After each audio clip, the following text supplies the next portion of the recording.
నమస్తే, welcome to today 18 news.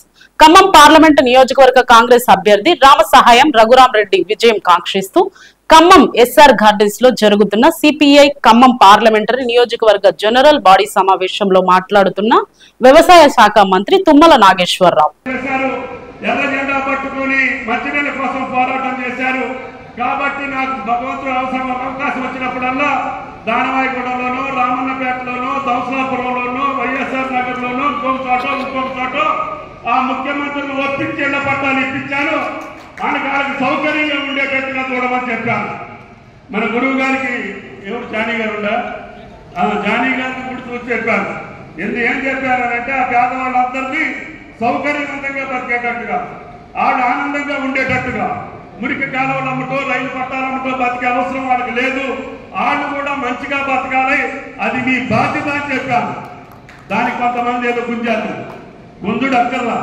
నేను ఎప్పుడైనా మీ మొఖాన్ని అదే చెప్తా, పెద్ద మొఖాన్ని అదే చెప్తా, ఇంకొకటి మొఖాన్ని అదే చెప్తా. పేదల కోసం భగవంతుడు మనకు అధికారం ఇచ్చాడు.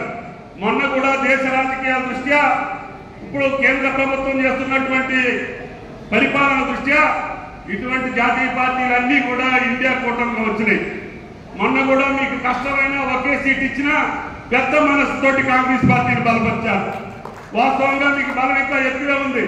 కానీ మొన్న కాంగ్రెస్ పార్టీ ఓట్లు ట్రాన్స్ఫర్ అవుతాయో అవో అని చెప్పి ఇబ్బంది పెట్టి ఒకే సీటు సాంబశివరావు గారికి ఇస్తే అది కూడా మన జిల్లాలోనే దక్కింది.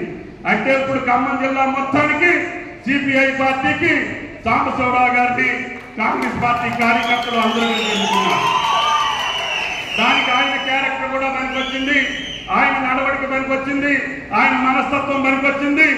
అందుకని అందరూ కూడా పెద్ద మెజారిటీ తోటి సిపిఐ పార్టీని కూడా గెలిపించుకున్నాం. కాబట్టి ఇక్కడ పార్టీలు పెద్దగా పట్టించుకోవట్ల జనం. ఎవరు వ్యక్తిత్వంగా విశ్వసనీయత ఉంటే, వాళ్ళ మీద నమ్మకం ఉంటే, వాళ్ళ మీద ఆలోచన ఉంటే, వీడు రాజకీయాలకు పనికొస్తారనుకుంటే ₹1 ఇచ్చినా ఇవ్వకపోయినా గెలిపించే పరిస్థితి ఉంది. ఒకవేళ ఇష్టం లేకపోతే మీరు 100 కోట్లు ఖర్చు పెట్టినా గెలిచే అవకాశాలు లేవు. కాబట్టి దయచేసి సిపిఐ పార్టీ కానీ సిపిఎం పార్టీ కానీ ఇది పేదల కోసమే పనిచేసినటువంటి పార్టీ, కష్టాల్లో ఉన్నటువంటి వాళ్ళ కోసం ఆదుకునేటటువంటి పార్టీ, ఈనాడు కాంగ్రెస్ పార్టీతో జతకట్టినటువంటి పార్టీ. జాతీయ స్థాయిలో అందరూ కూడా ఒక మంచి లక్ష్యం కోసం ఈ యొక్క మతతత్వ పార్టీని పక్కన పెట్టాలనే సదుద్దేశంతో వామపక్షాలు కాంగ్రెస్ పార్టీని బలపరుస్తున్నాయి. ఒకవేళ రేపు కాంగ్రెస్ పార్టీ కూడా ఏదైనా తప్పుడు వ్యవహారం చేస్తే మీరు ఊరుకోరని కూడా మాకు తెలుసు అని చెప్పి కూడా మీకు కాబట్టి ఆ గతి, ఆ స్థితి నేను మట్టికి రానియను. నేను తెలిసి తప్పు చేయను. తెలవకుండా చేస్తే మీకు క్షమాపణ చెప్తా తప్ప భగవంతుడు కూడా తల వస్తుందని.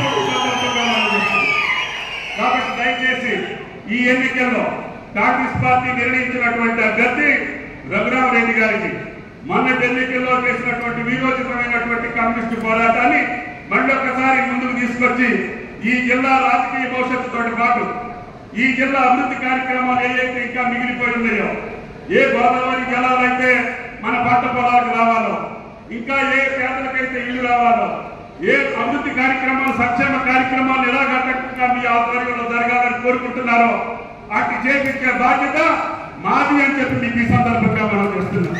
కాబట్టి దయచేసి పెద్దలు నారాయణ గారు, అదేవిధంగా సాంబశివరావు గారి యొక్క డైరెక్షన్లోనే ఈరోజు సిపిఐ పార్టీ రాష్ట్ర వ్యాప్తంగా కాంగ్రెస్ పార్టీని బలపరుస్తుంది.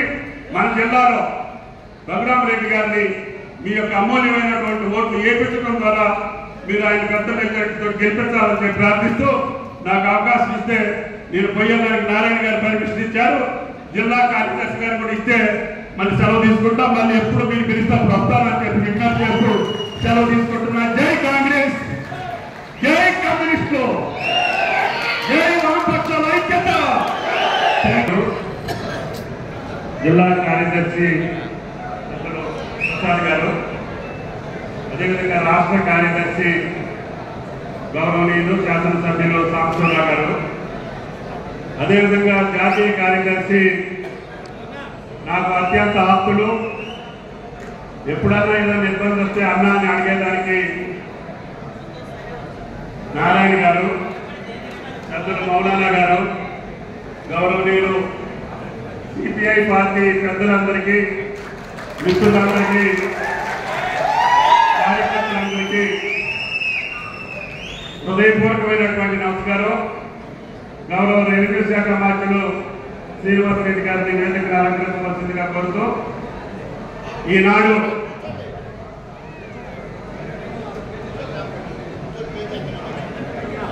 సిపిఐ పార్టీ పార్లమెంట్ నియోజకవర్గ సమావేశం, దానికి మమ్మల్ని ఆహ్వానించి ఈ కార్యక్రమంలో పాల్గొనే అవకాశం ఇచ్చినటువంటి జిల్లా పార్టీకి ధన్యవాదాలు తెలియజేస్తా. నాకు చిన్నతనం నుంచే ఈ ఎర్ర జెండాలతో సావాసం తప్పలా.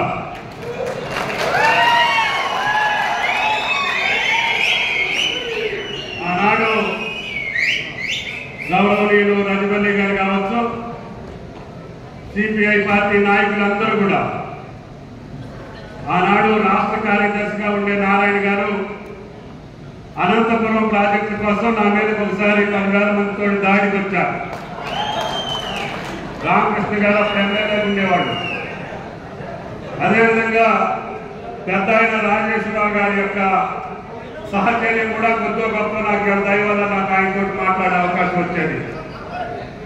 ఈ రకంగా అటు సిపిఎం ఇటు సిపిఐ పార్టీలు నన్ను పార్టీగా 27-28 సంవత్సరాల నుంచే ఈ జిల్లా రాజకీయాల్లో ఒకసారి ఎత్తుకున్నారు, ఒకసారి పాడేశారు, ఒకసారి ఎత్తుకున్నారు, ఒకసారి పాడేశారు.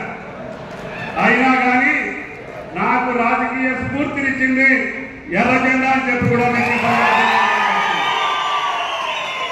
అందుకని అప్పుడప్పుడు నేను కొద్దిగా కఠినంగా మాట్లాడతా, నిజం మాట్లాడతా, వాస్తవం మాట్లాడతా. అది అన్ని పార్టీలకి కుదరకపోవచ్చు, కానీ నా మనసును మాత్రం కుదురుద్ది. ఎందుకంటే నాకు లాలూచి అవసరం లేదు, తల వచ్చే పరిస్థితి రాదు, తల దించే అవసరం కూడా రాదు అని చెప్పి కూడా మీకు ఈ సందర్భంగా మనం చేస్తున్నాం. నాకు మీ దయ వల్ల, ఈ జిల్లా ప్రజల దయ వల్ల, ఈ రాజకీయ పార్టీల సహవాసం వల్ల, ఆ రాజకీయ నాయకుల యొక్క పురోగతిని పుడికిపుచ్చుకొని, ఆనాటి నాయకులు మనసులో పెట్టుకొని చాలా సంవత్సరాలు సిపిఐ సిపిఎం పార్టీలతోటి నా రాజకీయ సహజీవనం కొనసాగింది. తర్వాత జాతీయ స్థాయిలో వచ్చిన మార్పుల వల్ల ఒకసారి ఎడమైనా ఒకసారి దగ్గరైనా కమ్యూనిస్టు పార్టీకి నాకు ఎడమ లేదని చెప్పి కూడా మీకు ఈ సందర్భంగా మనం చేస్తున్నాం.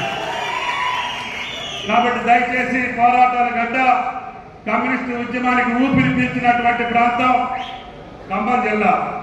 ఎంతో మంది మహానుభావుల త్యాగ ఫలితంగా ఈ జెండా ఇప్పటికీ రెపరెపలు ఆడుతుంది ఖమ్మంలో. అంటే అది ఆ పెద్ద మనుషుల యొక్క త్యాగం అని చెప్పి ఈ సందర్భంగా మనం చేస్తున్నాం. ఆ రోజు వాళ్ళ ఆస్తులన్నింటినీ దానం చేసి అందరూ కూడా ప్రజల కోసం, పేదల కోసం, బడుగుల కోసం, బలహీన వర్గాల కోసం, కష్టజీవుల కోసం పనిచేసినటువంటి జెండా యొక్క స్ఫూర్తి ఇంకా పేదల గుండెల్లో ఉన్నది అని చెప్పి మీకు ఈ సందర్భంగా మనం చెప్తున్నాం.